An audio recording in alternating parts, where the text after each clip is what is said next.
Hey, architecture firm owners and emerging leaders. Get ready for unparalleled insight into the development of a world-class architecture firm and a worldwide organization driving the digital transformation of the design and construction industry. With Build Smart, the podcast that's changing how our profession operates. We share the incredible stories behind innovation in the building industry with my friend and co-host, Patrick McLeamy, FAIA, former CEO of the international architecture firm, HOK. You know, Yamasaki's office or firm lasted during his lifetime. And when he passed away, I think that was the end of the Yamasaki office. Helmut did not want that. He wanted a firm that would live out and grow beyond the founders. In Season 1, discover the untold stories behind HOK's meteoric rise, from 150 employees in St. Louis to a powerhouse with over 1,900 staff members and 27 offices worldwide. You know, they weren't as polite as the Kojima people. That was just boom. And anytime you have a creditor, whether it's Kojima or the bank, that wants their money, unless you can raise money someplace else, you are out of business. Bankrupt. And hold on tight for Season 2, where Patrick takes us on a new adventure as chairman of Building Smart International, shaping the future of digital transformation in the design, construction, and operation of built assets. Ian Howell, Ken Harold, and I, Ken was my technical representative from HOK. The three of us took a tour of Europe of 5 cities in 5 days. Very busy time. Simply follow the link in the show notes to subscribe to Build Smart now and uncover lessons that will transform you and your architecture firm.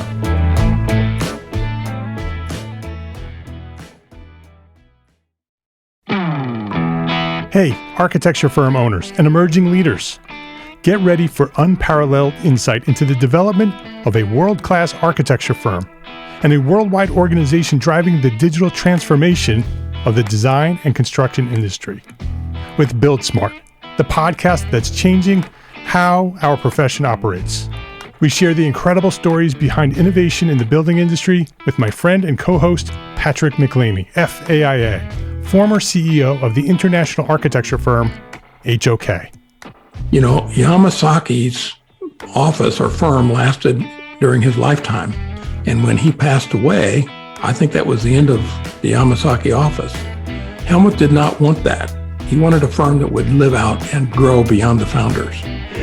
In Season 1, discover the untold stories behind HOK's meteoric rise, from 150 employees in St. Louis to a powerhouse with over 1,900 staff members and 27 offices worldwide.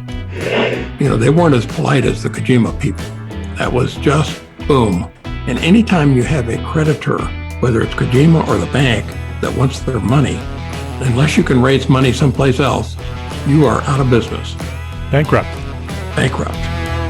And hold on tight for Season 2, where Patrick takes us on a new adventure as chairman of Building Smart International, shaping the future of digital transformation in the design, construction, and operation of built assets. Ian Howell, Ken Harold, and I, Ken was my technical representative from HOK. The three of us took a tour of Europe of 5 cities in 5 days. Very busy time. Simply follow the link in the show notes to subscribe to Build Smart now and uncover lessons that will transform you and your architecture firm.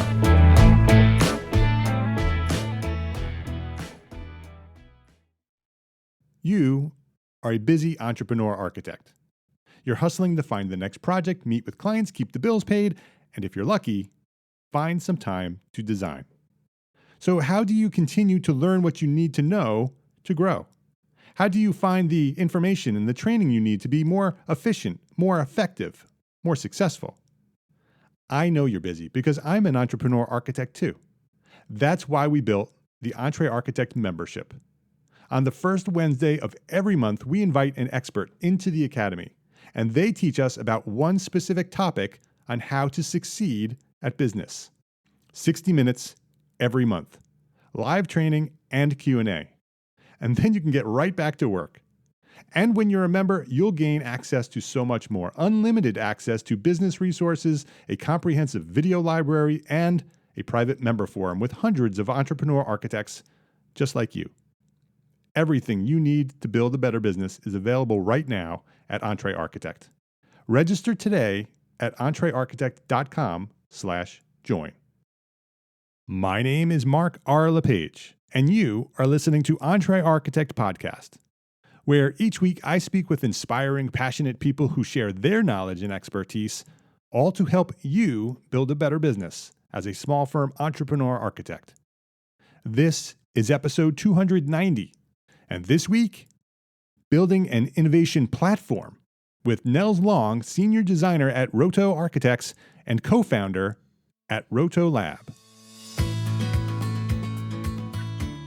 This episode of EntreArchitect Podcast is supported by our platform sponsors.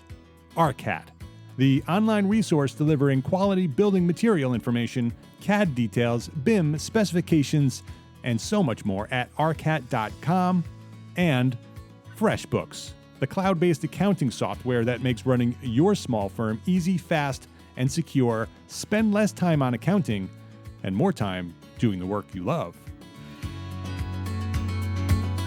Nels Long, welcome to EntreArchitect Podcast. Hi there. How are you? I'm doing well. I'm glad you're here. This is going to be an interesting conversation. We met in Las Vegas at the convention.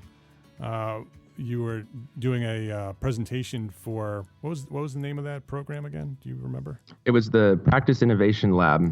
Lab, right? Yeah. Yeah. I think it was 2.0. It was the second iteration of the lab that they were doing, kind of looking at the future of the architectural practice and what some of the things are that the people are doing today to kind of push the evolution and the innovation within the discipline. Yeah, it was a very interesting presentation. It was multiple sessions, and I sat through all of them, and I love that subject. So I wish the entire conference was that. And so and your presentation was very interesting, and what you were doing was very interesting. And so I wanted to invite you on the show to share what you're doing with the audience. And so I want to have that conversation. Yeah, well, thanks so much for having me. I'm excited to be here. Great. And so let me give you a little brief intro. Nels Long is a designer, strategist, and an educator with a passion for projects that seek to improve the world through a relationship between technology and the built environment. As a senior designer at Roto Architects, Nels has worked on projects at numerous scales, from single-family homes and commercial spaces to large civic projects and master plans. In many cases, he has served as project manager from very early on in the project, providing entitlements, team selection, project scheduling, task coordination, and delivery. And in each project, he seeks to expand the definition of practice through integration of technology and operational strategies. And he's doing a lot of interesting things over at Roto. And so I wanted him to come here and talk to us about some of those interesting things. But before we dive into Roto Lab and what's Roto Lab doing, I want to know more about you, Nels. I want you to go back to your origin. Where did you discover architecture? What inspired you to become an architect? Share that story to where you are today. All right. Well, thank you for that intro. My origin story is a little different than most of the architects that I've spoken to. I didn't grow up sketching, plans and playing with Legos and, any one of a number of the stories that you often hear. My path to architecture was through music. I always thought I would be a rock star one day, and I play guitar and a number of other instruments, and I spent a lot of time around other people, other musicians, and I ended up working for a recording studio when I was in high school. And part of working at the recording studio was we built out a new control room and ended up having to do calculations on the acoustics. And I kind of started thinking that, maybe one application of my interest in music would be designing spaces in which music could be recorded or performed. And that's kind of what got me into architecture school was through the acoustic side. Once I got into architecture school, that I was just immediately immersed in an entire world that I really knew nothing about. And there's as we all know, many paths within architecture that you can go down, whether that's sustainability or algorithmic computational design and so forth. All of which I kind of dabbled in along the way to where I am now, which is starting to kind of look at some of the we call it excursions into alternative practice. Starting to look at some of the ways of expanding the definition of scope for architects, and starting to really do a deep dive into programming on the front end, and also looking at how, as architects, we can stay involved in a project longer and actually start to have some opportunity to consult and be involved in the business planning and the operational strategy of the spaces that we develop. Well, that's why I wanted you here, because that I find that super interesting. I love talking about going beyond traditional practice. Sitting behind a computer, having a client hire you to design a building. You design the building. You provide the drawings for it. You oversee the construction, and the building gets built, and then you're on to the next project. Right? That's traditional. The traditional model. I think there is a vast opportunity for architects beyond that, and using the skills and the knowledge and the talents we have as architects and as designers, the way we've been educated and the way we think differently than most people in the world. There are so many things we can do with our skills, and so I love that that's how you're approaching architecture. And so, how are you doing that? What are you doing that's different than a traditional practice? So, there's a lot of different ways, but for simplicity's sake and for the sake of this conversation, I'd like to kind of discuss 3 ways in particular that we're doing that. So I'll name those 3 ways, and then we can kind of go into each and talk about it and kind of range back and forth. The first one is Michael and I founded Roto Lab as a sort of research and development engine within Roto Architects, but as a separate entity about 5 years ago. And Roto Lab is really designed as an incubator. So a lot of times we'll get involved with a particular client or particular organization on the architectural side, and we quickly realize that there are options that client doesn't is not aware of that has more long-term effects. Sometimes we will include those options into the design package for them, but if they're not interested, sometimes we take those lessons and we actually we'll build out a company, and we'll put together a team, and we'll incubate that concept as a startup. And so we're borrowing a lot of our processes from the startup world, which is one way that we're able to have total control of a project, even beyond what a development company would, because it's actually it's a corporation that we've founded, that we've put team members in place within. We have a full business plan that covers everything from revenue and operations and marketing to concept design and the spaces and the programming for it. And so one of those companies that we've launched is Affinity Space, which I'll go into a little bit more later. The second approach that we are actively pursuing is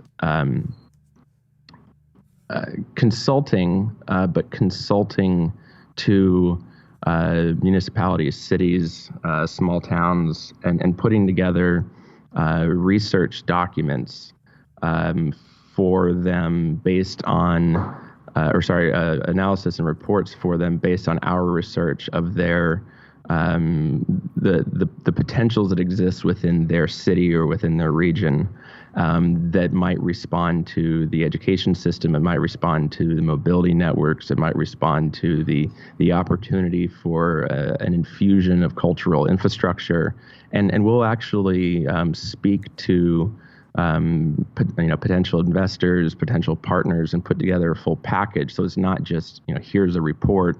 do what you will with it. Good luck raising money. Like, here's our concept of what you can do to attract new business or new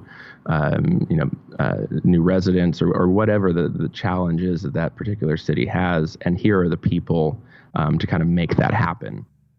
And then finally, through our architecture work at Roto Architects, we often will, in the contract negotiation phase, try to establish a relationship with the client where we are involved beyond traditional scope, either staying on as a consultant through the operations phase or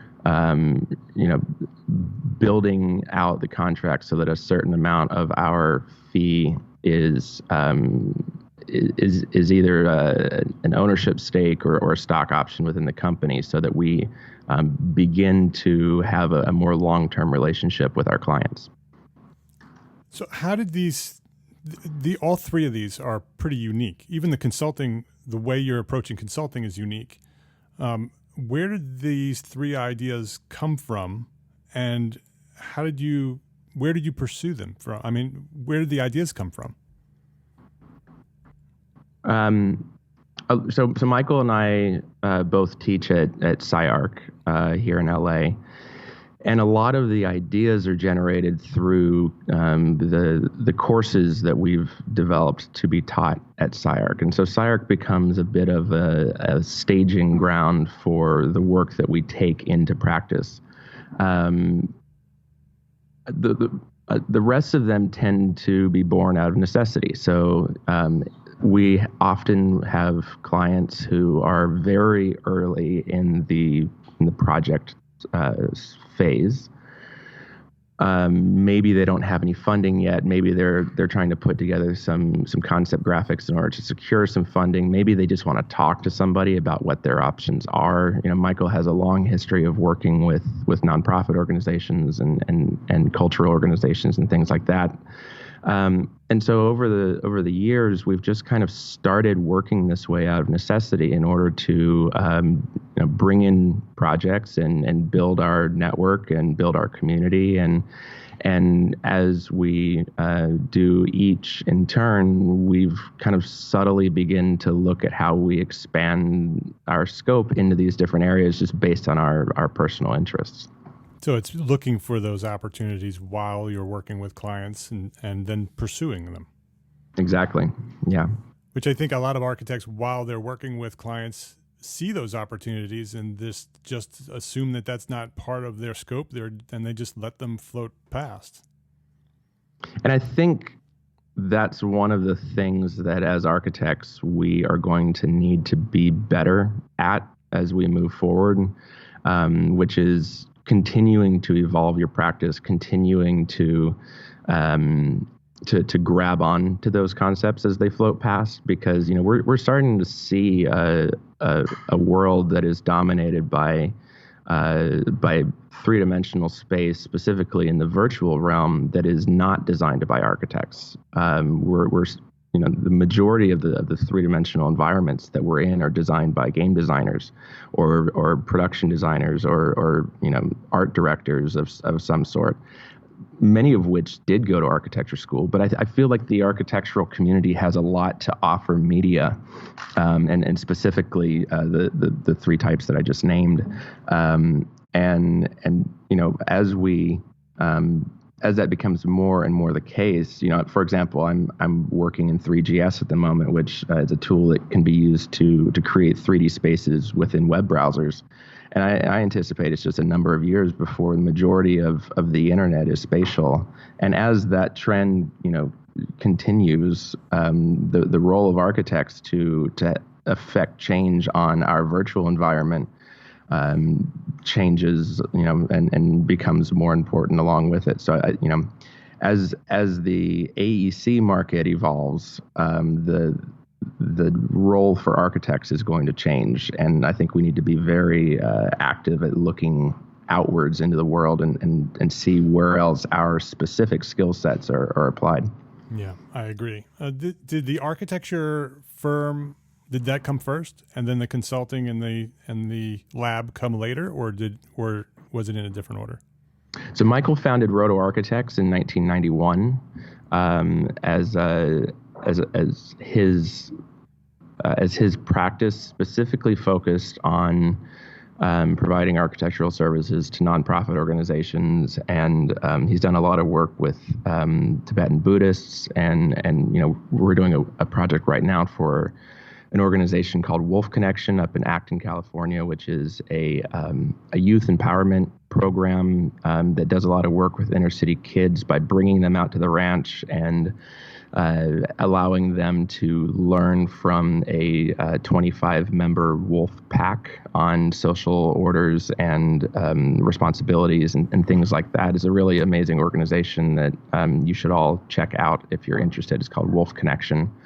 And so, a lot of the focus of the firm early on was providing the types of consulting and architectural insight into those types of organizations, while still doing traditional projects, houses and schools and museums and libraries and things like that.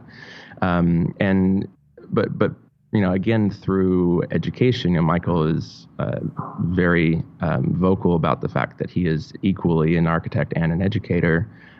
He began to explore some of these options, and he was looking at video games and the power that video games have to teach when I was in graduate school at SciArc. And that, I took his studio where we were designing game spaces. And that was kind of the beginning of our relationship. And through my experience with both playing games and making games, we began to venture out into this alternative practice and start to look at other ways in which we could affect the architectural discipline and practice. Did the lab come before the consulting? I would say that the consulting kind of comes out of the lab. So yeah, it does. It's not a separate entity. We do a number of things out of Roto Lab, and it's basically a way for us to express all of our interests outside of the architectural practice. So the architectural practice can remain pure in a certain sense and not get muddied up with all the experimentation that we're doing within the lab. Yeah, I believe that architects, if they brought, if the architecture community, the network of the brain power within the community comes together because of the way we think and because of the way we approach problems, could solve a lot of the major problems we have on this planet. It's just a matter of figuring out how to network those minds. Exactly. So what you're doing with Roto Lab and the consulting is sort of a microcosm of that bigger idea. That's exactly correct. And we are even taking it one step further, where Roto Lab was really established to explore cross-sector work.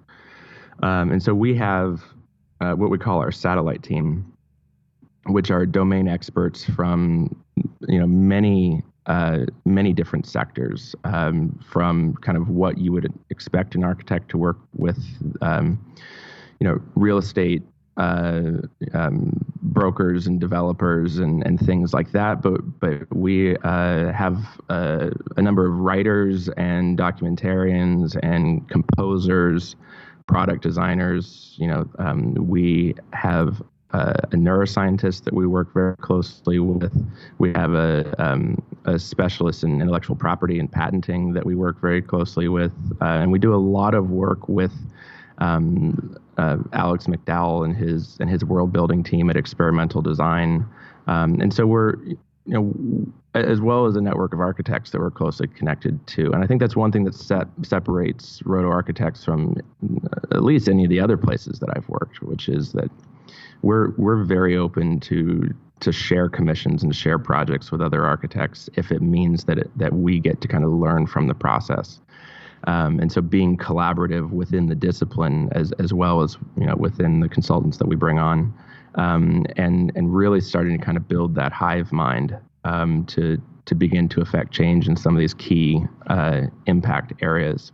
In California right now, we're seeing such a huge rise in homelessness, and it, to me, I have kind of a special perspective on it. Well, it's not special or unique really, but I have my perspective on it as a 30-year-old that is going through the process of trying to buy a home in California, and just the complexities in the path to home ownership, and kind of the way that my generation is really kind of stuck in the renter mode, at least in California.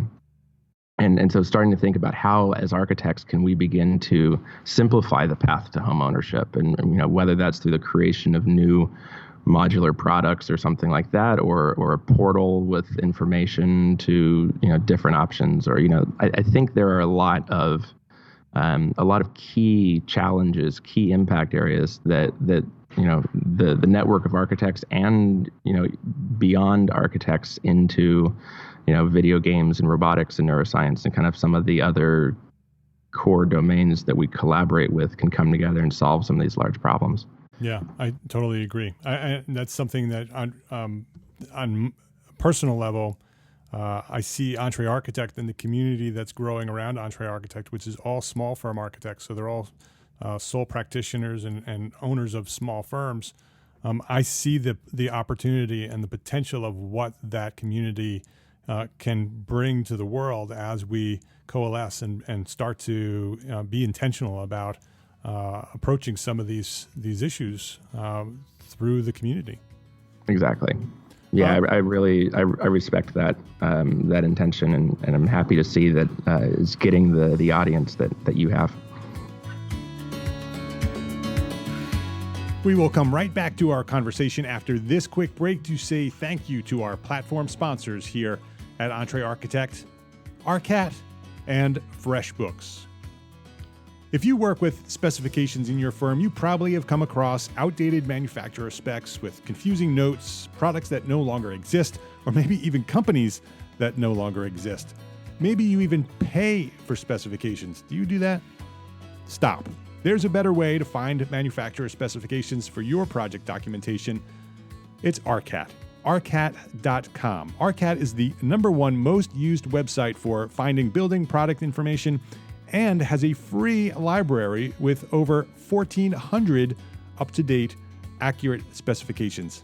1,400 up-to-date accurate specifications. ARCAT's specs are written by FCSI, CCS, and AIA professionals based on manufacturers' data. Use ARCAT's powerful search engine to find the right specifications for your project and quickly download them into multiple formats for free. Google can't do that. You don't even have to register. Go now to arcat.com. That's arcat.com, ARCAT.com, and start building better content today. Do you remember when you started your small firm? It was not easy. It took lots of late nights, early mornings, and maybe even the occasional all-nighter. Bottom line, you have been insanely busy ever since. So why not make things a little bit easier for yourself? Well, our friends at FreshBooks have the solution. FreshBooks invoicing and accounting software is designed specifically for small business owners like us. It's simple, intuitive, and keeps you way more organized than that dusty shoebox filled with crumpled receipts. Create and send professional-looking invoices in 30 seconds, and then get them paid 2 times faster with automated online payments. File expenses even quicker and keep them perfectly organized for tax time. And the best part? FreshBooks grows alongside your business, so you'll always have the tools that you need when you need them without ever having to learn the ins and outs of accounting. Join the 24 million people who've used FreshBooks. Try it for free for 30 days. No catch, no credit card. Free for 30 days. Visit entrearchitect.com/FreshBooks and enter EntreArchitect in the How Did You Hear About Us section to get started. That's entrearchitect.com/FreshBooks. ARCAT and FreshBooks. Please visit our platform sponsors today and thank them for supporting you the EntreArchitect community. So Rotolab, you were talking about how Rotolab, you do research and you do development, but it's structured as an incubator. And so some of these ideas turn into companies, which I love that idea, that it's a business model approach, that it's not research and development, but you're actually taking it to the next level and creating companies that can have an impact in the world. One of these is Affinity Space, which is, you mentioned that early on. Can you explain what Affinity Space is and sort of use it as an example of what the Rotolab is doing? Sure, and that's a perfect example to kind of talk about our primary focus, which is programming. And so often programming is kind of thought as something that's done before an architect gets involved. It's the project brief that you're handed and you kind of have to respond to it. And we've really incorporated it into our concept design phase. And that really comes, Affinity Space really comes out of that interest in new types of programming and specifically looking at the creation of multimodal spaces that are specifically designed to support informal learning. So Affinity Space is a term that was developed by Dr. James G. At Arizona State University, who we do a lot of work and collaboration with, as spaces where people come together around a shared affinity for a specific experience or specific pastime. So specifically, video games is his focus. And if you look at the affinity space that exists for the World of Warcraft, for example, it's one of the largest online repositories of information that exists. The Wikipedia on Azeroth, which is the main world, is as large as like all the other Wikipedia articles combined. And it's really about creating these social groups. And so that, as architects, that begs the question, what's the physical equivalent of that? And what is the, what should the focus be? So Affinity Space is a company that we built. It's a location-based entertainment concept similar to an escape room. Escape rooms are an example of location-based entertainment. But at Affinity Space, we're really looking at creating hybrid multimodal experiences that support informal learning through the combination of brain training and neuroscience influence and neuroscience-based activities that have been shown to increase memory capacity, reasoning skills, so forth, with games-based learning, and that leads people to impactful professions and STEAM concentrations through games that already exist. That allow you to basically learn how to develop your own game, or learn how to do 3D modeling, or learn how to do some of these other key skill areas, and actually get industry certification from various organizations with health and wellness and maker spaces, and kind of bringing each of these different programs together in a way that may seem kind of complicated and kind of like there's too much, stuff in too many ingredients in the pot. But what we're really seeking to achieve is a very specific diversity of programs within a space, such that people or a membership bounces between them, constantly being stimulated by a different experience and constantly learning as they're within the space. So last year we founded a corporation to actually take this concept out into the world. We've brought on an operations team and a marketing team, and we're in the process of securing our first location. We have a whole business plan put out, and we're working with a group out of UCLA to develop our own pedagogical framework for how these experiences are curated and how they're scaffolded and built out into experience models or phenomenons that can be used to build coursework around, and so on and so forth. So it's a whole company. It's a whole it's a whole product line. It's a whole development strategy that we are in the process of developing. How is it funded? Is it internally funded, or do you have outside investors? Both. The majority of the work is bootstrapped out of Rotolab, and we are working on a site-by-site basis with private investors to secure locations and actually do the build-out. So the team that you've put together, are they being compensated through investment, or are they taking equity, or how do you get that team in place? We've been very lucky to find people who are interested in collaborating for collaboration's sake. Mm-hmm. And everyone understands that the work that they're doing now leads them, or, gives them the opportunity to have a place long term. And we do have sweat equity agreements with the majority of our collaborators.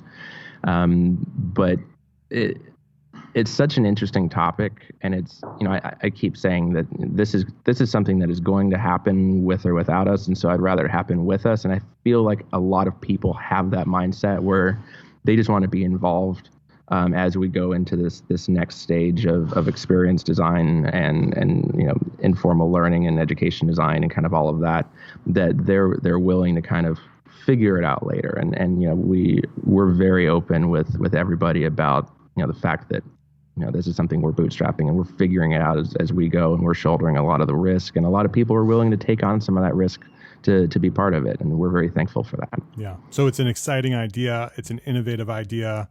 And so people who have that same passion that you have for creating such an idea are willing to put in some time and some effort and some of their own equity to make it happen. And then once it happens, then everybody benefits from it in some other way. Exactly. Yeah. So the target market for a space like that is are they kids, or are they young adults, or are they everybody? Well, we'd like to think everybody. Unfortunately, if you say that in a pitch or a fundraising meeting, you're immediately shown the door. We are targeting the kind of 12 to 30-year-old age frame specifically, although we see a huge opportunity for this to scale out specifically into the young professional space and the academic space. So the affinity space as an after-school program for college students that want to have a social space to engage in experience with these types of technologies that we're discussing, a laboratory space for professors or other types of researchers who need a space outside of their academic institution or outside of their home to kind of explore some of these options. Almost looking at it as a type of co-working space or a type of shared communal workspace where people can come together and develop their own concepts and their own ideas in collaboration with the community. And one of the things that we've been doing to kind of explore that is we have a staff writer that specializes in science fiction, and we've been kind of exploring the concept through a fictional tale of two people that use that are members of an affinity space in the future, that are kind of looking back in time to its origin and trying to explore the beginnings of the affinity space. And using that narrative device, we've really begun to kind of explore the different types of membership and options that exist within that.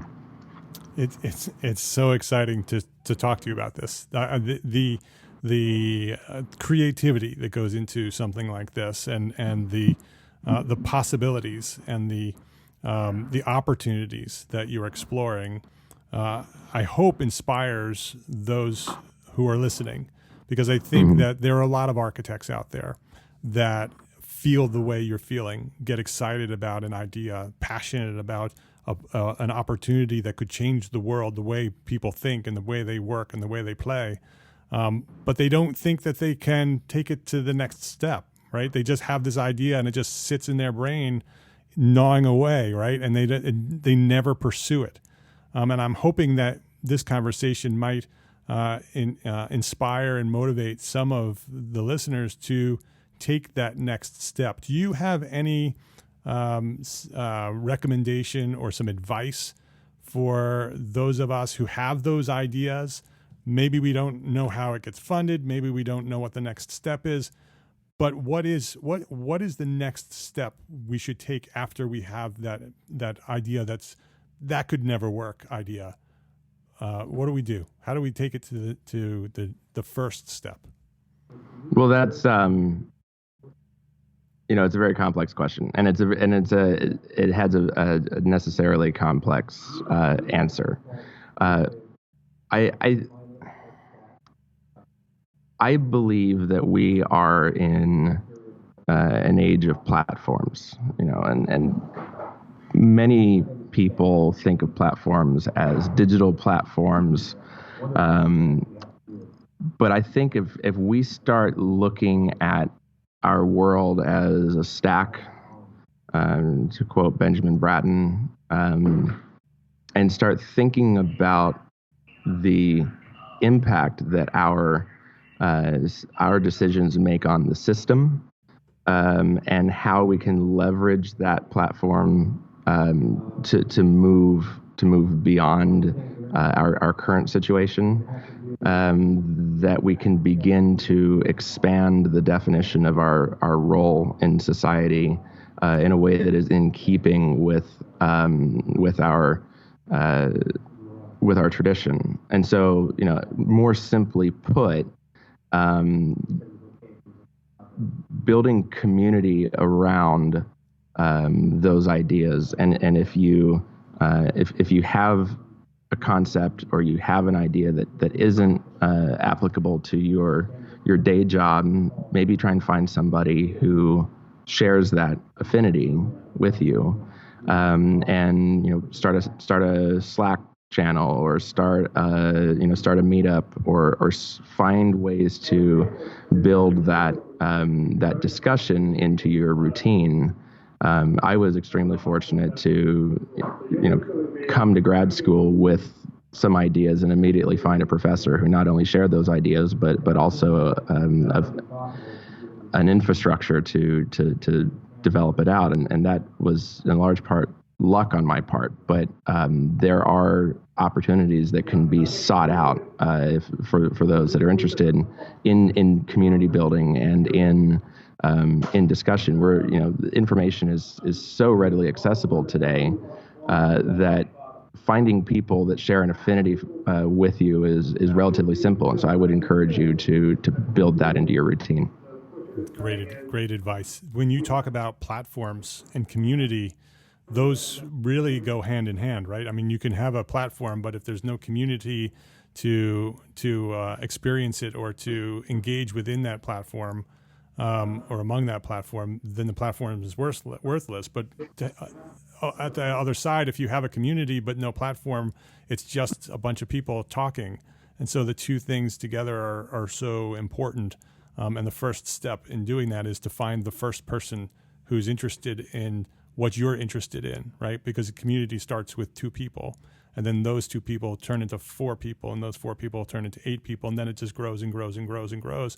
And then the platform is there to support all of these people who come together around this one specific affinity or idea or platform. And then you have, momentum, right? You have this community and this platform that supports the communal idea, and the momentum takes you to where you want to go.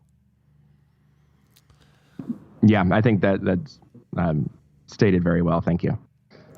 It's the reason I can state it that way is because EntreArchitect, I look at EntreArchitect as that platform. That the platform is EntreArchitect, and the community are small firm architects who are all looking for answers in solutions to business and leadership in life.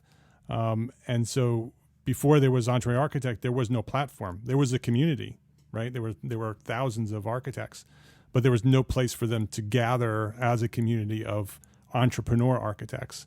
And so just by creating the platform, just by creating the original blog, attracted people around that idea of becoming an entrepreneur architect or an architect interested in successfully building a business.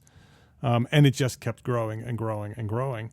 And I see when I talk about bringing that network of ideas and brains together, I see that community of architects being able to solve some of the world's problems as this community grows and as this platform gets built out.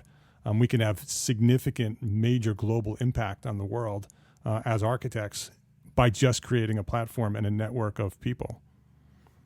I completely agree, and it's always so refreshing to hear other people hear from other people that think the same way. And as soon as architects realize that they can run for president, I think we're going to start seeing some real substantial change in the way that the world is invented, and that there are a lot of people that call themselves world builders, but architects have been doing it for a long time, and we all share the affinity for building our world and imagining new options and new concepts for the way that world is presented, and it's really exciting, and I'm thankful for the work that you do at EntreArchitect, and I'm hopeful that vision is something I get to see in my lifetime. Oh, you will. You will, no doubt. And I appreciate you sharing some background on RotoLab and Roto Architects, because I think it's inspirational and motivational for those who have those ideas and are afraid to take the next step. You can see that in two examples that just by taking the next step is the first step. So, Nels, before we wrap up, I wanted to ask you the one question that I ask everybody. What's one thing that a small firm architect can do today to build a better business for tomorrow? I believe that our power is in collaboration. So maybe next time you get a commission or you get a project, sharing that commission or that project with another firm or with a group that's outside of your specialty, or bring in a consultant that is outside of your typical your typical consulting base. Talk to a scientist, or talk to an educator, or talk to someone from one of the media or entertainment fields, and begin to see how you can bring multiple perspectives in. And really focus on increasing the amount of collaboration that you offer through your practice. Yeah, that's fantastic. I love that idea. If you want to check out what Nels and the team are doing over at Roto Architecture, it's RotoArch with a K, RotoArk.com. If you want to see what RotoLab is doing, it's rotolab.la. They're active on social media, Instagram, LinkedIn, Facebook. We'll have links to everything on the show notes. Nels, I really appreciate you spending some time. I know you're busy. I appreciate you taking a few minutes out to share what you guys are doing over at Roto Architecture and RotoLab, and for sharing your knowledge and inspiring and motivating some of the architects here at EntreArchitect. It's been my pleasure, Mark. Thanks so much.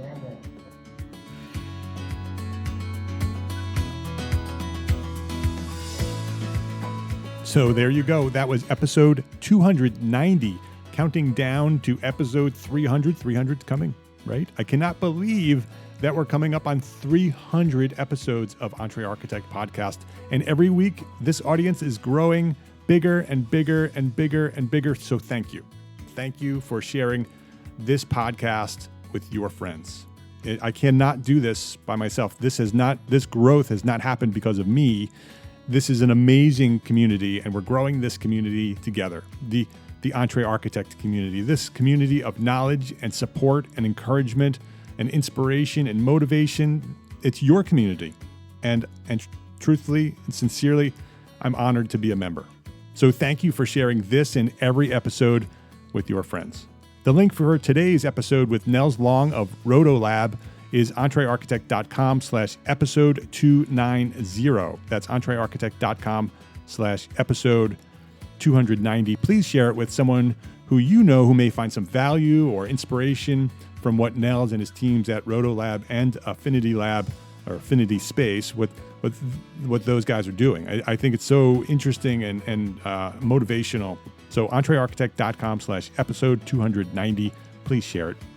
And if you're looking for a simple, efficient way to learn what you need to know to grow, then join the hundreds of other entrepreneur architects who have already registered at EntreArchitect membership. It's built for you.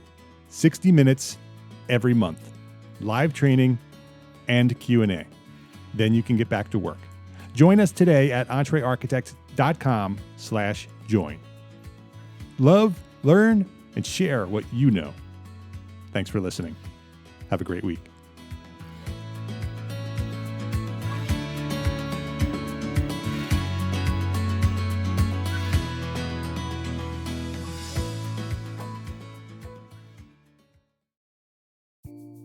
Imagine earning continuing education credits while doing exactly what you're doing right now. Well, you can. Gable Media has revolutionized the way you earn your continuing education credits with a groundbreaking approach. Forget running around town and scouring the internet for credit-worthy courses. Fulfill your CE requirements effortlessly by listening to engaging podcasts just like the one you're listening to now. Our podcasts are designed to educate, entertain, and inspire, all in a user-friendly environment. But wait, there's more. Architects, Gable Media is also approved as an AIA continuing education services provider. Upon completion, we handle everything, from reporting your hours directly to the AIA to storing your certificates in your personal Gable Media profile for your self-reporting needs.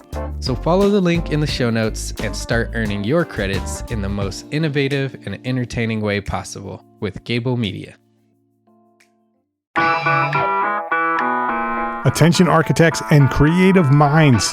Get ready to supercharge your brand with Build Your Brand, the podcast that's unlocking the secrets of branding success for creatives. Hey there, it's Mark Arlepage, founder of EntreArchitect, and I'm inviting you to join my friend, architect marketing expert Jeff Eccles at Build Your Brand podcast, where he explores the captivating stories of the world's top brands and transforms their lessons into powerful moves for small firm architects and creatives like you. In Season 1, Jeff shares the thrilling tale of Southwest Airlines, where he dissects their journey to the summit and distills it into strategies tailor-made for you. It's important to keep in mind that companies like Southwest compete in the real world, just like you, and face real-world challenges, just like you. You might be surprised at how similar those challenges are to the struggles that you grapple with on a day-to-day basis. Don't miss out on your blueprint for success. Subscribe, tune in, and let's build your brand together. You may have noticed that the very best brands in the world are also known for having somewhat unique corporate cultures. That's often the glue that holds everything together when they encounter those rough spots. We don't do it because it inconveniences the passengers to whom we are primarily dedicated, the short haul, frequent flyer. Follow the link in the show notes to subscribe to Build Your Brand today. Remember, no matter the size, the journey's the same. Your brand's journey to the top starts here.